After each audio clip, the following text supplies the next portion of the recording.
Assalamualaikum warahmatullahi wabarakatuh. Selamat pagi pemirsa, selamat pagi Aulina, apa kabar? Selamat pagi Angel, baik sekali dan juga selamat pagi pemirsa. Ya, dan selain informasi tadi, kami juga ada dalam beragam informasi menarik lain bersama saya Jelika Devagam. Dan saya Aulina Iyasya, inilah lintas iNews pagi akhir pekan selengkapnya.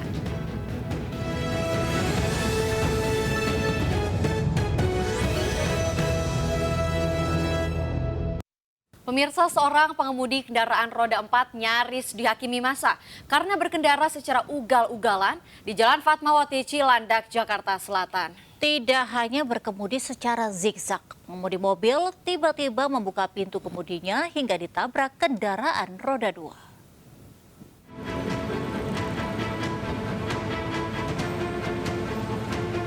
Pengemudi kendaraan roda 4 ini dikerubungi massa usai terlibat kecelakaan dengan kendaraan roda 2 di Jalan Fatmawati Cilandak, Jakarta Selatan. Sejumlah petugas yang tiba di lokasi segera mengamankan pengendara roda 4 karena khawatir diamuk massa yang sudah ramai di lokasi kejadian. Peristiwa berawal saat kendaraan roda 4 bernomor polisi F1587KG melaju dengan tidak wajar dan ugal-ugalan. Tiba-tiba pintu kemudi mobil terbuka hingga ditabrak pemotor yang sedang melintas. Akibatnya pengendara roda 2 harus dilarikan ke rumah sakit terdekat guna mendapatkan perawatan. Diduga pengemudi roda 4 berkendara dalam kondisi mabuk. Ditanya kronologis segala macam gitu malah cuma assalamualaikum doang, nggak jelas. Dia bilang dia mabuk, dia ngakuin dirinya dia mabuk. Ini nabrak apaan bang? Hah? Nabrak apaan dia? Dia motor yang nabrak sih. Jadi emang salah dia asal buka pintu, udah gitu mobilnya tengah-tengah. Iya. Ada korban bang? Korban satu doang. Kini pengendara mobil dibawa ke unit laka lantas Jakarta Selatan untuk dilakukan pemeriksaan. Dari Jakarta, Sofian Firdaus, iNews melaporkan. Pemirsa, petugas dari kepolisian mengevakuasi mobil bos rental Asar Jakarta Pusat yang dibakar oleh warga Desa Sukolilopati, Jawa Tengah. Evakuasi berlangsung dramatis karena mobil berada di tengah hutan.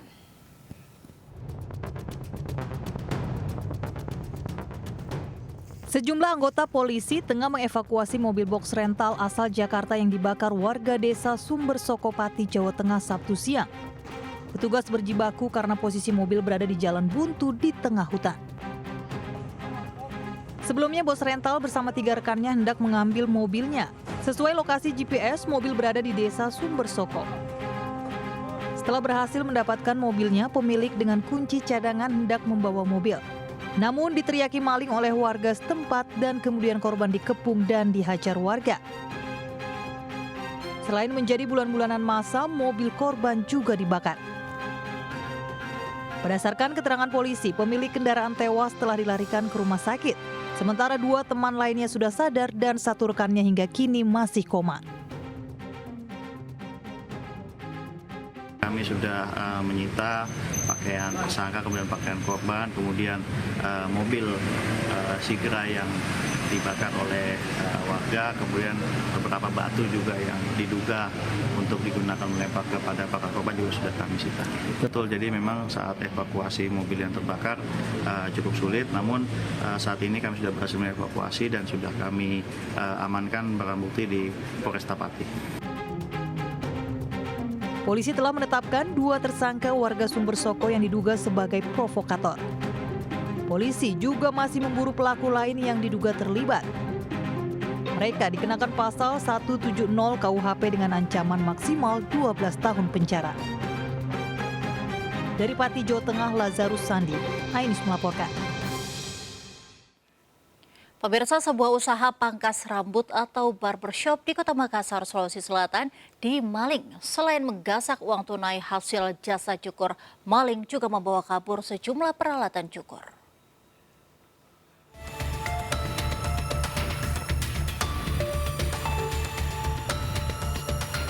Kamera pengawas CCTV merekam aksi seorang pemuda nekat mencuri di sebuah tempat usaha pangkas rambut atau barbershop di Jalan Antang Raya, Kecamatan Manggala, Kota Makassar, Sulawesi Selatan. Pelaku masuk dalam barbershop usai merusak kunci gembok pintu besi. Tak mau buang waktu, pelaku langsung menyisir setiap sudut barbershop, kemudian mengantongi uang tunai hasil cukur rambut yang disimpan di laci, serta sejumlah produk perawatan rambut hingga mesin cukur. Pelaku sempat ingin mengambil sejumlah barang lain, namun usai melihat CCTV, pelaku memilih kabur dengan membawa hasil curiannya. Akibat peristiwa tersebut, barbershop mengalami kerugian hingga 8 juta rupiah. Hampir jam 5. Dia bobol pintu di depan. Setelah dia bobol, dia langsung periksa memang laci uang. Terus diambil beberapa produk karena dia lihat tas, mungkin makanya inisiatif ambil juga produk. Setelah diambil, dia periksa-periksa lagi. Dia dapat beberapa mesin di tempat mesin. Dia kasih masuk juga ke dalam tas. Kasus pencurian ini pun dalam penyelidikan Kepolisian Sektor Manggala, Makassar. Dari Makassar, Sulawesi Selatan, Yoel Yusfin, Ainis melaporkan. Pemirsa, media sosial dihebohkan beredarnya sebuah video yang merekam aksi tidak senonoh antara ibu dan anak. Pelaku merupakan warga Kabupaten Bekasi, Jawa Barat. Pihak keluarga meminta polisi menangkap pelaku penyebaran video tersebut.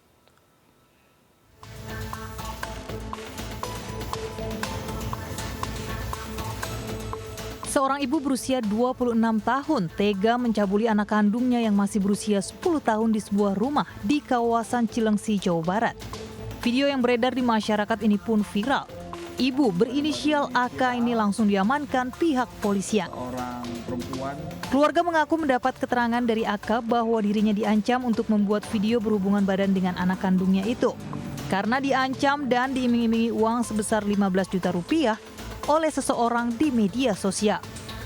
Keluarga berharap pelaku yang mengancam akan menyebarkan foto dan video syur AK segera ditangkap pihak kepolisian Polda Metro Jaya. Itu iming-iming duit. Mungkin dia ada pekerjaan atau membayar apa gitu, Pak? Enggak. Karena ekonomi aja gitu. Video lagi itu diancam. Sama kayak edarin. Gimana caranya dapat uang itu? Ini inisiatif dari tersangka AK awalnya. Atas tawaran-tawaran dari DM itu, dari laman Facebooknya IS. Disepakati, dikirimlah video itu ke Facebook Ica itu. Kemudian setelah ditagih-tagih, tidak dibayar. Bahkan diminta lagi untuk mengirimkan lagi foto tersangka dengan menggunakan tanpa busana. Pelaku penyebaran video syur kini masih diburu polisi. Polisi juga menyiapkan pendampingan bagi korban. Dari Kabupaten Bekasi, Jawa Barat, Ahmad Jauhari Lutfi, Ainis melaporkan. Pemirsa, sebanyak 300 koper milik jemaah calon asal Sumeneb, Madura diamankan petugas Bea Cukai Juanda di Asrama Haji Sukolilo, Surabaya. Ya, diamankannya ratusan koper milik jemaah calon haji ini dikarenakan membawa rokok dalam jumlah besar.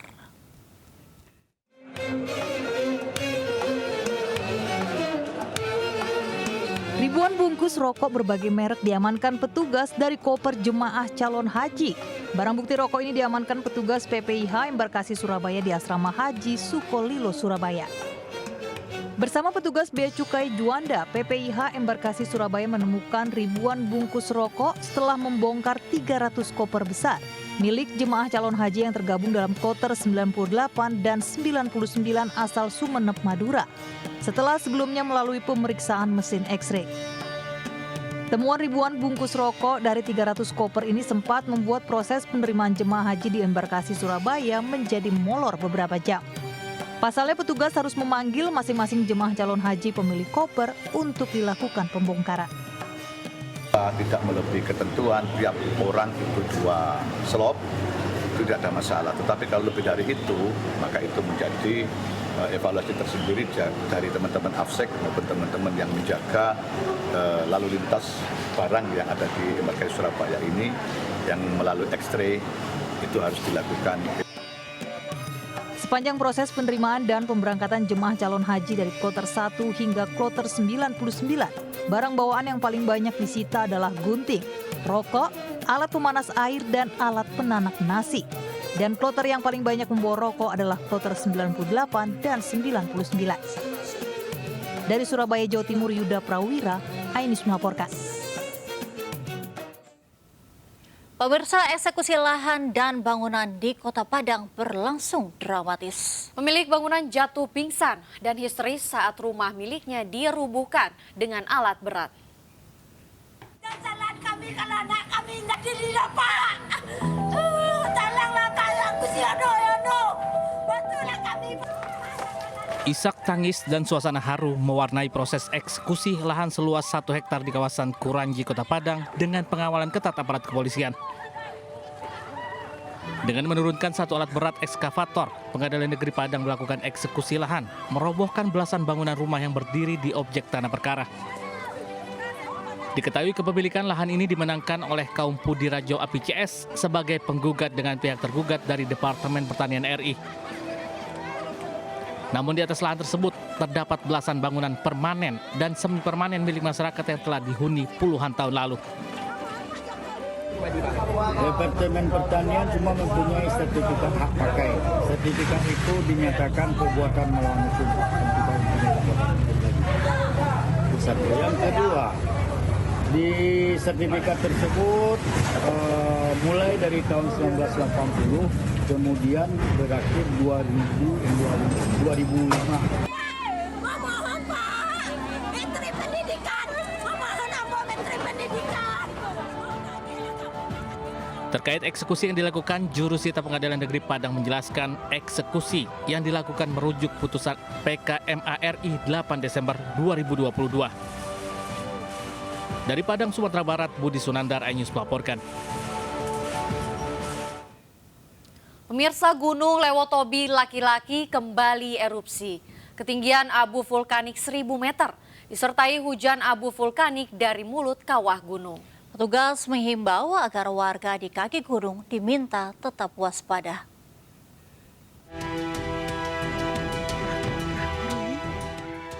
Gunung Lewotobi laki-laki di Nusa Tenggara Timur kembali erupsi. Ketinggian abu vulkanik dengan tinggi kolom abu 1000 meter di atas puncak. Kolom abu berwarna putih hingga kelabu dengan intensitas tebal condong ke arah utara dan timur laut. Erupsi ini terekam di seismogram dengan amplitudo maksimum 47,3 mm dengan durasi 5 menit 34 detik. Saat ini Gunung Lewotobi laki-laki berada pada status level 2 waspada. Dengan kondisi erupsi yang berulang berdampak pada kebun milik petani yang berada di sekitar puncak gunung. Lahan Bapak aman atau? Habis. Lahan saya itu 2 hektar kurang itu habis. Seperti babat habis. Batu pasti penuh di sana. Kalau memang ini orang boleh lihat tuh. Pemerintah baru tiba. Kamiri 20-an pohon di babat habis. Ini semua di Demprok sana. Petugas mengimbau warga di sekitar Gunung Lewotobi laki-laki dan wisatawan tidak melakukan aktivitas apapun dalam radius 2 km dari pusat erupsi gunung. Dari Flores Timur, Nusa Tenggara Timur, Joni Nura, iNews melaporkan. Pemirsa, 6 kecamatan di Kabupaten Tanah Bumbu, Kalimantan Selatan dikepung banjir. 18.000 warga dari 30 desa korban terdampak banjir terpaksa harus mengungsi.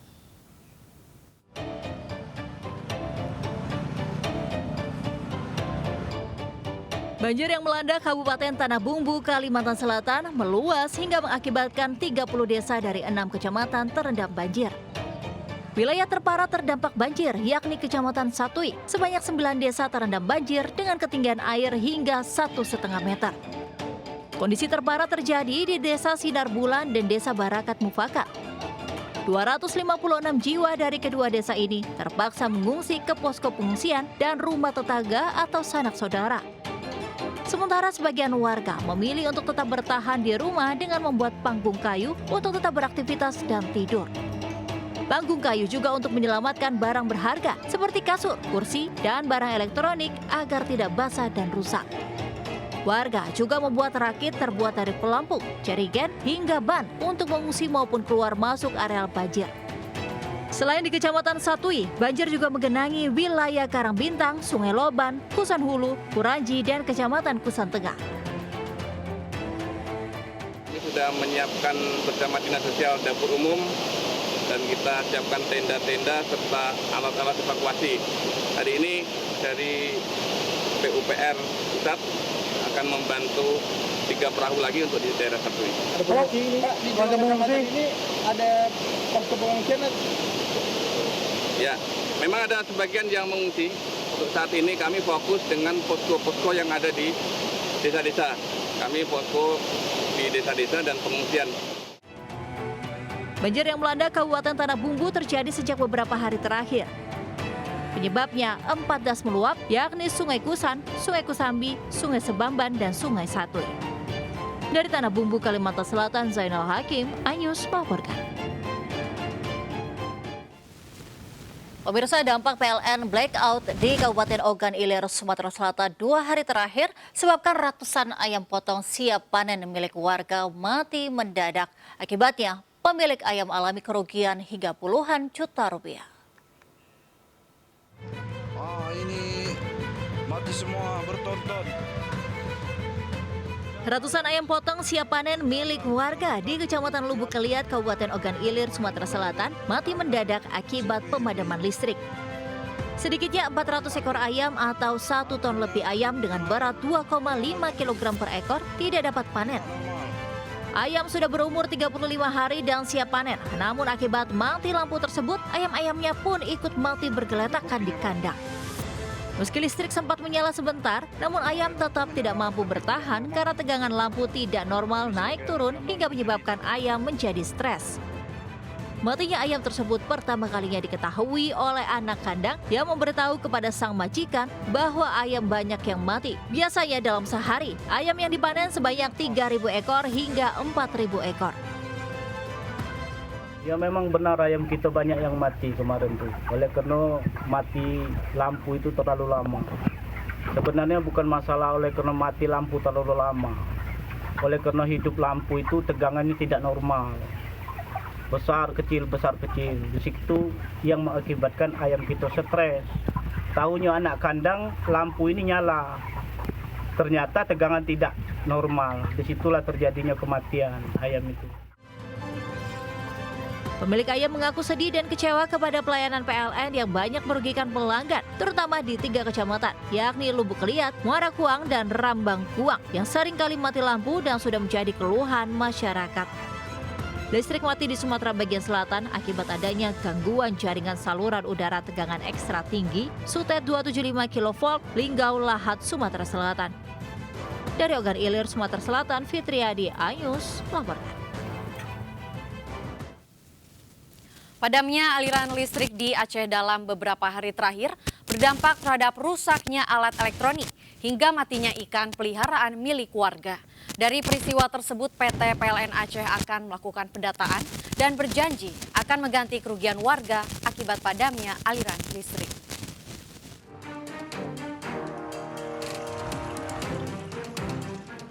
Padam dan tidak stabilnya aliran listrik di Aceh mulai dirasakan warga sejak Senin dini hari. Kondisi tersebut membuat sejumlah alat elektronik milik warga mengalami kerusakan. Tak hanya alat elektronik, ribuan ikan bawal milik kelompok ketahanan pangan Desa Gece Komplek juga mati mendadak. Menjawab keluhan warga terkait fasilitas elektronik yang rusak, Senior Manajer Distribusi PT PLN Aceh menyatakan saat ini pihaknya akan melakukan pendataan dan menginventarisir kerusakan alat elektronik milik warga. Dan jika nanti petugas PLN di semua cabang di Aceh menemukan kerusakan akibat padamnya listrik, maka PLN berjanji untuk membayar kerugian warga tersebut. Kalau memang terbukti gitu ya bahwa kerusakan tersebut memang benar-benar terbukti ada katakanlah yang menjustifikasi bahwa ini karena gangguan yang terjadi, karena tegangan yang tidak stabil, itu nanti akan bisa dilaporkan dan disampaikan ke semua unit PLN yang ada di seluruh Aceh. Silakan nanti akan diakses ya, dan kalau memang terbukti akan dilakukan, akan dicarikanlah solusi ya oleh teman-teman PLN di lapangan sehingga tidak ada satupun warga masyarakat yang merasa dirugikan. Fauzan menambahkan, hingga hari ini petugas PLN di lapangan masih berusaha memasukkan semua pembangkit yang sebelumnya lepas sehingga memiliki daya dan pasokan listrik normal kembali. Dari Aceh Besar, Aceh, Syukri Syarifuddin, iNews melaporkan. Pemirsa, sebuah kren terguling di pintu masuk jembatan Suramadu sisi Bangkalan setelah truk yang memuat alat berat tersebut menabrak kendaraan lain di depannya. Diduga sopir truk mengantuk yang membuat kendaraan hilang kendali hingga akhirnya kren terjatuh dari atas truk tersebut.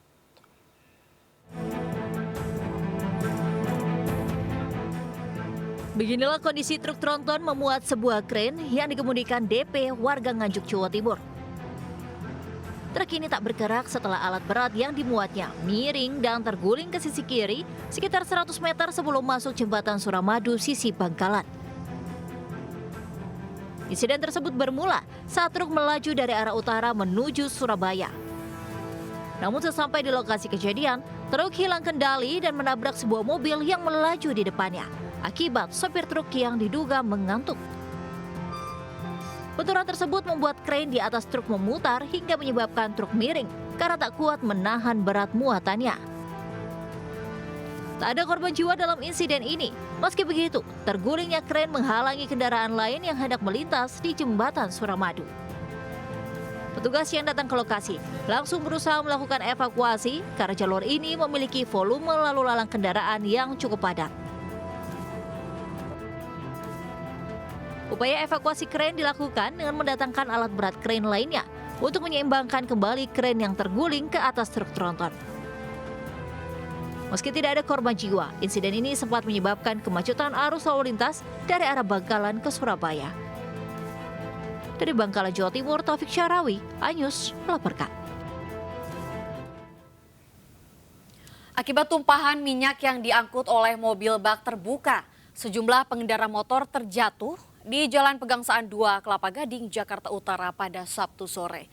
Diketahui minyak tersebut tumpah ke jalan lantaran penutup jerigen terlepas dan sang sopir tidak menyadarinya.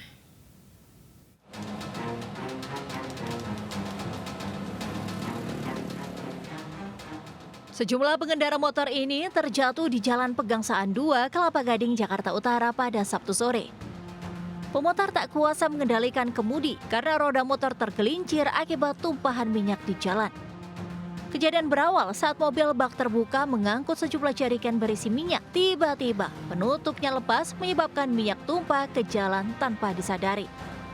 Akibatnya lebih dari 5 pengendara motor terjatuh akibat tumpahan minyak hingga membuat jalan menjadi licin. Salah satu korban mengalami luka di bagian muka, tangan hingga kaki. Lihat ada minyak tumpah, jadi jatuh, sempat terseret juga, terus ada luka-luka di bagian muka, tangan sama kaki. Itu bawa apa tadi? Bawa minyak. Bawa minyak. Itu bisa tumpah gitu kenapa, Bang? Tutupnya lepas. Tutupnya lepas. Iya. Oh, nggak tahu ya? Iya. Berarti saya nggak sadar kalau tutup lepas. Nggak sadar ya? Berarti kececer dari ujung sampai sini ya, Bang? Nggak tahu. Ya, sih. Oh gitu. Tapi sekarang udah kondusif sih kondisi. Usai insiden ini, pengemudi mobil langsung menaburi pasir di jalan tersebut dan bertanggung jawab atas kerugian para korban. Dari Jakarta, Rizky Falufi, iNews melaporkan. Pemirsa, ribuan warga memadati kawasan Jalan Diponegoro, Kota Bandung, Jawa Barat, serukan aksi bela Palestina. Aksi ini sebagai bentuk simpati warga Jawa Barat terhadap krisis di Palestina. Ribuan masyarakat Jawa Barat dari berbagai daerah melakukan aksi long march dari Masjid Pusdai menuju Jalan Merdeka Bandung, Jawa Barat. Acara ini juga dihadiri beberapa tokoh Jawa Barat, di antaranya penyanyi Ebit GAD dan mantan Gubernur Jawa Barat Ridwan Kamil. Para peserta aksi marah atas tindakan Zionis Israel menyerang tenda pengungsian yang berada di Rafah hingga menyebabkan puluhan ribu nyawa melayang. Selain itu, warga Zionis Israel selama 2 bulan terakhir kepada warga Palestina.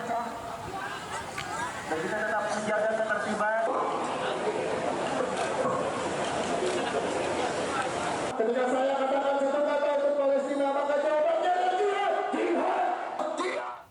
Pemirsa, family business atau perusahaan keluarga memiliki peranan penting dalam meningkatkan gross domestic product atau GDP Indonesia. Hal ini menjadi bahasan dalam Family Business Summit 2024 yang dihadiri para pemilik bisnis keluarga.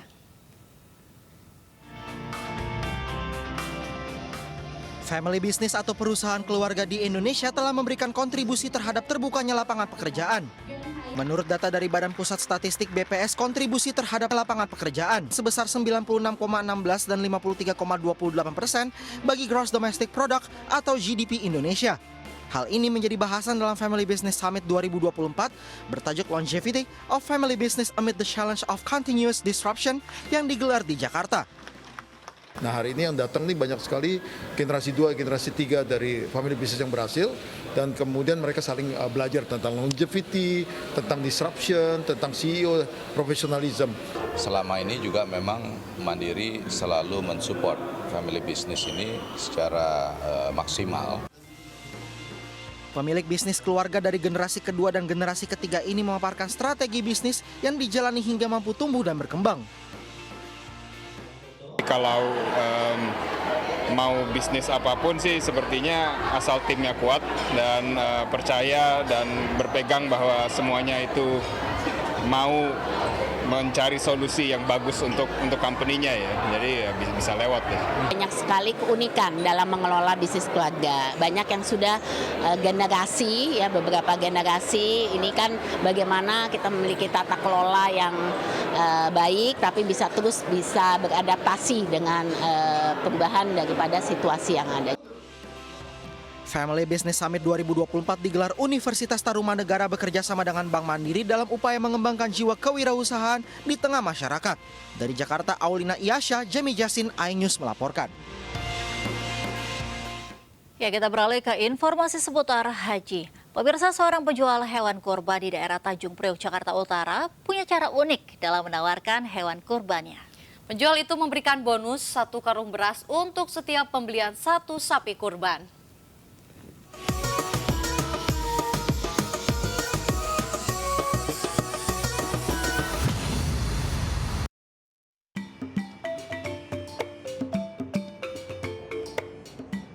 Jelang Idul Adha, berbagai macam cara dilakukan sejumlah pedagang hewan kurban untuk menarik minat para pembeli. Seperti yang dilakukan oleh Kastono, salah seorang pedagang musiman hewan kurban yang berlokasi di Jalan Sungai Bambu, Tanjung Priok, Jakarta Utara. Tak hanya bonus karung beras untuk setiap pembelian sapi kurban.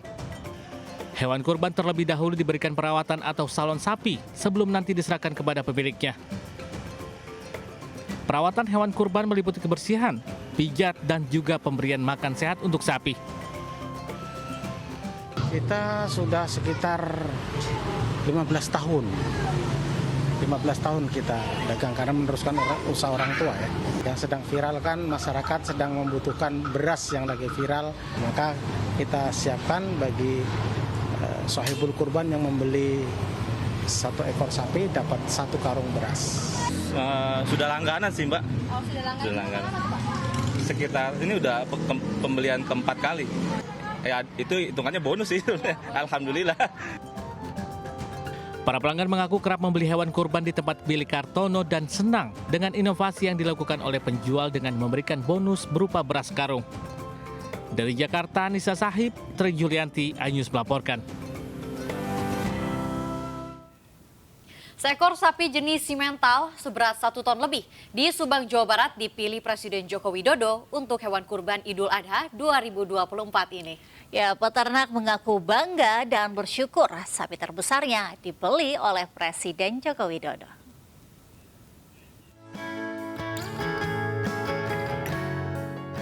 Seekor sapi bernama Alien ini memiliki bobot 1 ton 80 kg dibeli Presiden Joko Widodo untuk hewan kurban Idul Adha mendatang. Alien adalah sapi jantan jenis simental berusia 4,5 tahun. Tidak seperti sapi umumnya, selain memiliki bobot yang luar biasa, sapi ini memiliki perawakan lebih gagah dibanding sapi pada umumnya.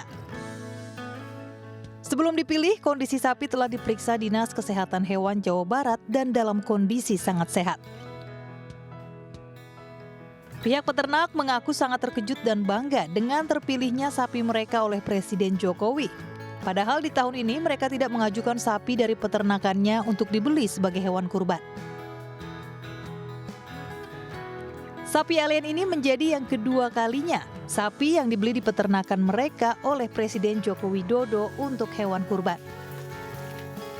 Karena mungkin ini yang kedua kali kita menerima keberkahan dari keberadaan Pak Presiden Jokowi ini sehingga kita terpilih, sapi kita ya, bukan kitanya, sapi kita terpilih untuk menjadi kurban yang akan datang sekarang ini. Beberapa hari ini ke depan ini sapi kita akan dibawa oleh pihak kepresidenan. Hingga saat ini sapi tersebut masih menjalani pemeliharaan dan perawatan khusus di kandang milik peternaknya.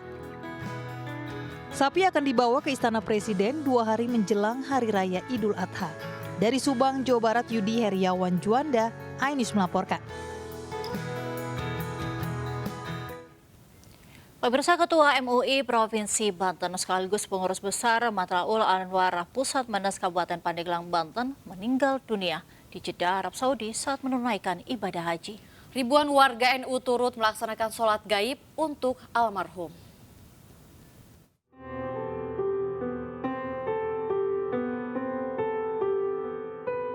Beginilah suasana di rumah duka almarhum Kiai Haji TB Hamdi Ma'di Rusti, Ketua MUI Provinsi Banten dan pengurus besar Matlaul Anwar Pusat di Menes, Kabupaten Pandeglang, Banten, yang dikabarkan meninggal dunia di Jeddah, Arab Saudi pada Kamis pukul 23.27 waktu setempat saat melaksanakan ibadah haji.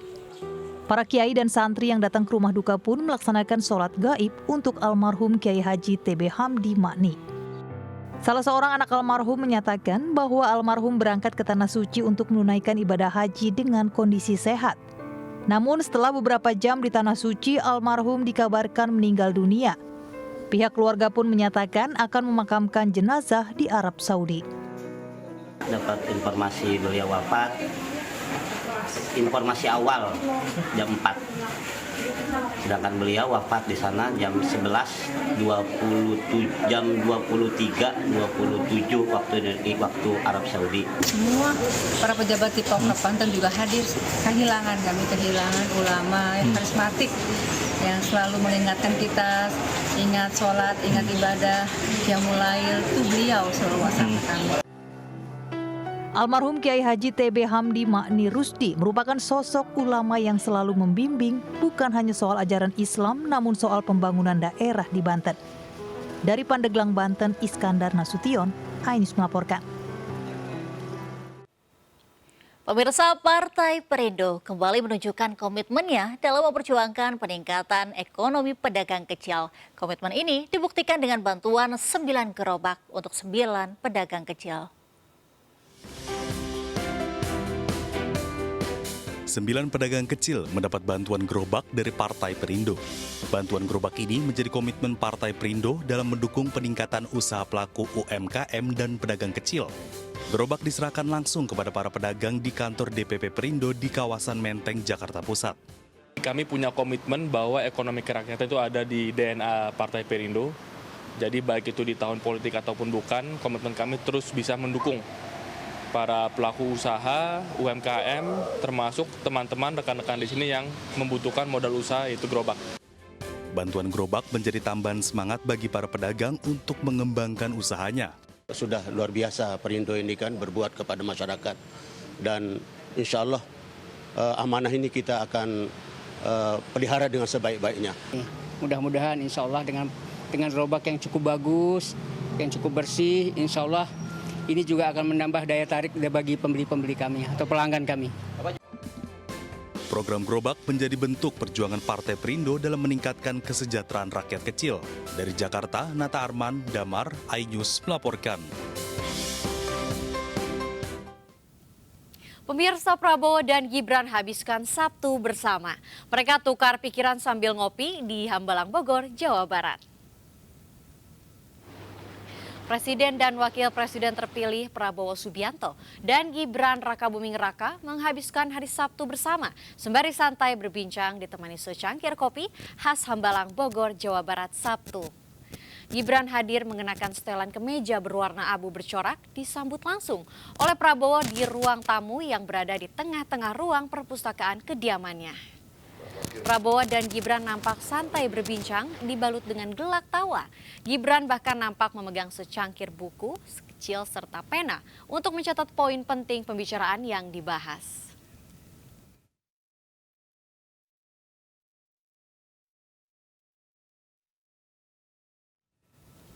Pemirsa, jelang Idul Adha, sejumlah harga bahan pokok ada yang meningkat dan sebagian ada yang berangsur turun. Harga cabai yang diprediksi akan meningkat jelang Idul Adha justru stabil.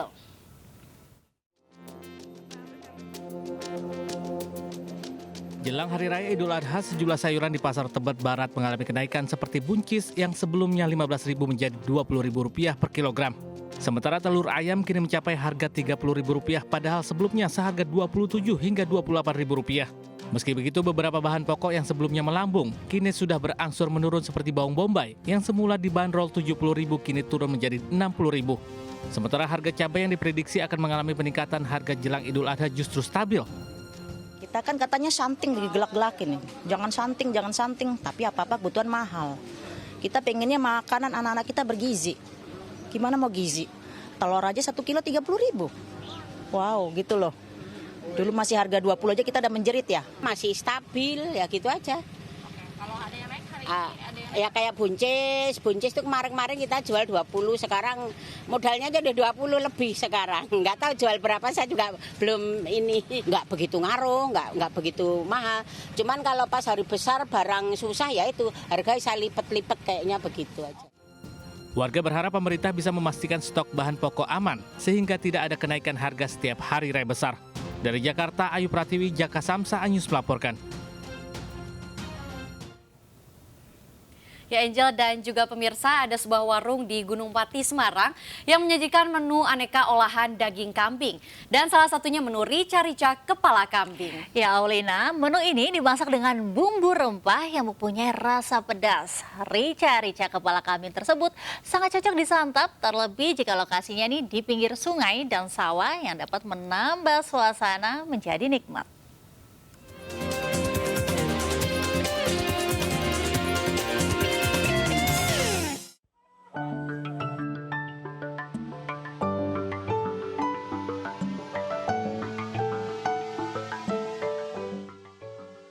Warung makan di Desa Bangunsari, Gunung Pati, Semarang ini menyajikan aneka menu olahan daging kambing. Warung yang awalnya sebagai peternakan kambing, ayam, dan entok ini kemudian berdiri untuk menarik pengunjung karena lokasinya yang bagus. Menu favorit di warung ini adalah rica-rica kepala kambing. Kambing yang digunakan jenis domba usia 7 hingga 8 bulan. Cara memasaknya cukup mudah. Kepala kambing bisa yang masih utuh atau yang sudah dipotong, direbus dulu selama 2 jam. Kemudian bumbu-bumbu rempah, gula aren, kecap, dan penyedap rasa dicampurkan, dimasak hingga mendidih. Selanjutnya potongan kepala kambing dicampurkan hingga bumbu meresap. Setelah meresap dan empuk, menu rica-rica kepala kambing siap disajikan. Tempatnya suasananya bagus, alami. Itu dari kami juga lihat ini kambing-kambingnya ternak sendiri. Itu kita persis tahu kambing-kambing sehat dan tidaknya itu kita sangat tahu. Untuk rasa tadi gimana Pak? Rasanya enak. Kita proses panjang Mas. Yang pertama tetap sudah kita masak dulu untuk menjadikan kualitas dagingnya bisa empuk. Terus setelah itu nanti kita proses untuk masak sesuai dengan selera. Kita di sini yang spesial memang rica-rica, tapi bisa dimasak juga gulai, bisa juga dimasak tongseng, tergantung permintaan dari konsumen. Menu rica-rica kepala kambing dibanderol dengan harga Rp200.000, lengkap dengan nasi dan minuman sepuasnya yang cukup untuk 4 orang. Selain menu rica-rica kepala kambing, di warung ini juga menyediakan sate kambing, gulai kambing, batok kelapa, serta olahan daging entok dan ayam. Dari Semarang, Jawa Tengah, Wisnu Wardana, Anyus melaporkan. Ya, dalam rangka memeriahkan HUT Kota Jakarta, pengelola Ancol menggelar program gratis tiket masuk mulai dari tanggal 1 Juni hingga 21 Juni mendatang. Warga pun menyambut antusias program ini.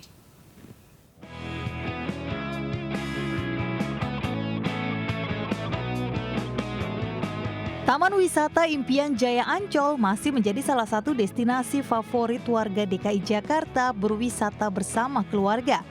Merayakan HUT DKI Jakarta ke-497, pengelola Ancol memberikan promo gratis tiket masuk hingga 21 Juni mendatang. Sejumlah warga menyambut antusias adanya promo ini untuk mengajak keluarga berlibur di pantai serta menikmati berbagai jajanan kuliner. Sedikitnya 24.000 pengunjung melakukan reservasi guna menikmati tiket gratis masuk ke Ancol Sabtu kemarin. Promo ini berlaku bagi pengunjung yang hendak masuk pada pukul 5 sore hingga 11 malam. Untuk rekreasi yang lebih dekat, jadi nggak usah anak sekolah jauh-jauh, lebih baik ke sini jalannya. Promo ini saya lebih senang. Saya orang DKI, ya, saya warga DKI, lebih senang warganya DKI karena ada ulang tahun Jakarta. Setahun sekali untuk menyenangkan warga Jakarta. Tiket gratis ini hanya berlaku untuk perorangan, tidak termasuk biaya parkir kendaraan dan tiket wahana lain di Ancol. Nah, bagi pemirsa yang tertarik untuk bisa mendapatkan tiket masuk gratis tersebut, bisa langsung memesan tiketnya terlebih dahulu di website resmi Ancol yang ada di www.ancol.com. Dari Jakarta, Amrina Rida, Ilham Zarkasi, Muhammad Firmansyah, iNews melaporkan. Pemirsa, siapa sangka di tengah hutan lebat Gunung Semeru di Kabupaten Lumajang, Jawa Timur tersembunyi air terjun yang sangat indah. Air terjun Kekasan namanya. Ya Lina, air terjun dengan ketinggian 15 meter ini nampak eksotis dengan dinding batu yang terbentuk secara alami dan menghiasi kanan kirinya air terjun.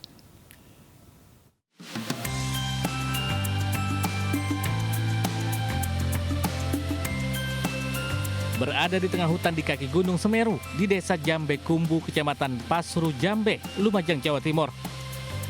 Inilah pesona keindahan air terjun Rekasan di Desa Jambe Kumbu, Kecamatan Pasru Jambe, Lumajang. Dikelilingi hutan yang masih terjaga keindahan air terjun Rekasan bak surga tersembunyi yang membuat kagum siapapun yang melihatnya.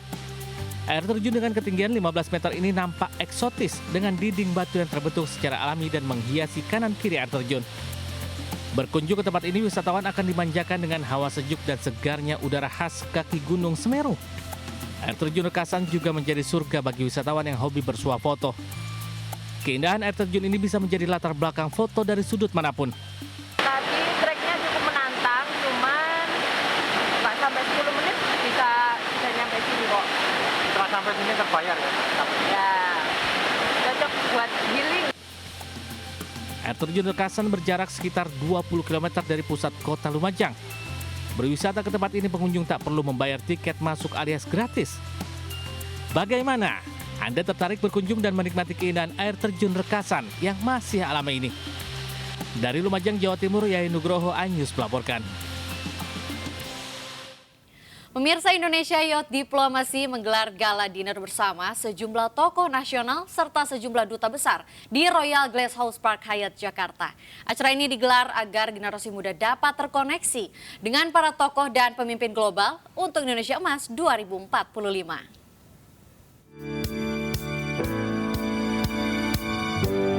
Menyiapkan generasi muda dalam menyongsong Indonesia Emas 2045, Indonesian Youth Diplomacy memfasilitasi pemuda-pemudi Indonesia terhubung dengan para tokoh dan pemimpin global pada Annual Gala Dinner 2024. Para pemuda dapat bertukar pikiran dan gagasan pada acara yang digelar di Royal Glasshouse Park Hyatt, Jakarta ini.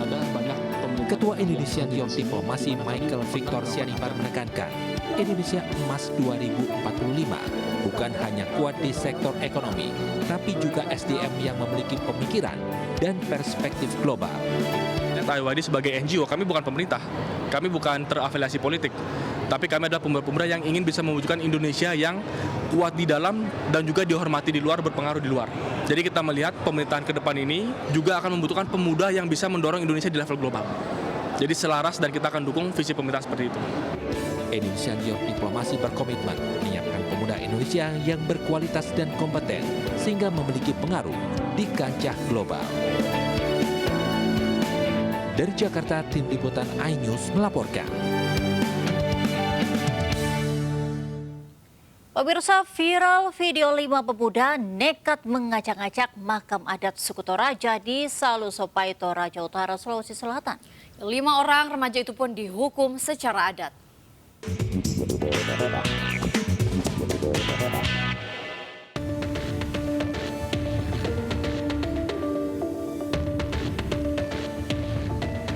Lima orang pemuda terekam memasuki makam adat suku Toraja di Salusopai, Toraja Utara, Sulawesi Selatan. Kelimanya terlihat pelaku membuka dan mengobrak-abrik isi kuburan yang diduga berisi uang. Aksi kelima pemuda itu pun viral dan mendapat kecaman netizen karena dianggap tidak menghormati adat Toraja. Kelima pelaku tersebut akhirnya ditangkap polisi karena videonya viral di sejumlah platform media sosial. Namun kasus ini akhirnya dikembalikan secara adat. Berdasarkan kesepakatan para tetua adat, para pemuda itu pun mendapat hukuman dengan mengorbankan 3 ekor babi. Berapa orang pelakunya? 5 orang. 5 pelakunya. Berapa petan yang dibongkar, Mbak? 3 petan. Iya. Tapi yang jelas sudah bisa ini, besok 1. Lusa mungkin 1. Kami denda untuk memotong 1 babi. Karena tidak bisa dibongkar cuma-cuma itu petani. Jadi kami denda 1 babi. Proses pelaksanaan hukum adat itu dilakukan dengan membakar babi itu di dekat lokasi makam. Pelaksanaan hukum adat itu disaksikan langsung oleh ketua adat, pemerintah setempat, keluarga para pelaku, dan pihak kepolisian, serta masyarakat yang berada di sekitar lokasi kejadian. Dari Toraja Utara, Sulawesi Selatan, Jufri Tonapa, Ayus, melaporkan. Ya, pemirsa, peristiwa tadi sekaligus menutup Lintas Sains Pagi akhir pekan hari ini. Dan pemirsa, informasi selengkapnya Anda dapat saksikan sesaat lagi dalam Jurnal Lintas Sains Pagi bersama rekan kami, Aldi Hawari. Saya Jelika Devagam. Dan saya Lena Yasha undur diri. Selamat pagi, selamat beraktivitas. Wassalamualaikum warahmatullahi wabarakatuh.